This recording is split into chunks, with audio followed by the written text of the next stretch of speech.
Alright, so today we are going to talk about the state control of the temples in Bharat. Okay, first of all, let me start off by saying that one of the words in our preamble is obviously secular. Okay, although it was added at a later stage by Srimati Indira Gandhi during emergency, no less. Okay, but um, I would say the original drafters of the constitution did not see it fit to introduce the word that is secularism. Okay, so that is again a different discussion altogether as to why exactly was it necessary for the Indira Gandhi government during the emergency to enter the words secular and all the other words. Okay, secondly, now that since that word has been entered, so let's talk about whether the adjective secular applies to the nation state, that is Bharat.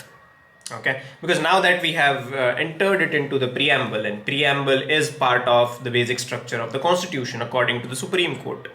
Okay, so let's talk about whether are we really in whether are we secular in the real sense or not.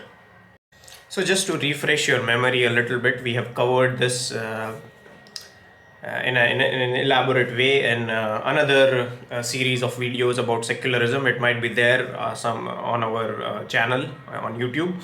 But just to refresh your memory, a state that claims to be secular has to run on two principles. Number one is you will not follow scriptural law to run your country. Rather, you will frame laws that are based on common sense, logic, experience, and all those things, as in based on the principles of science and not on scriptural laws. That is number one. Number two is the Western definition of secularism, that is the separation of religion or separation of God and the state.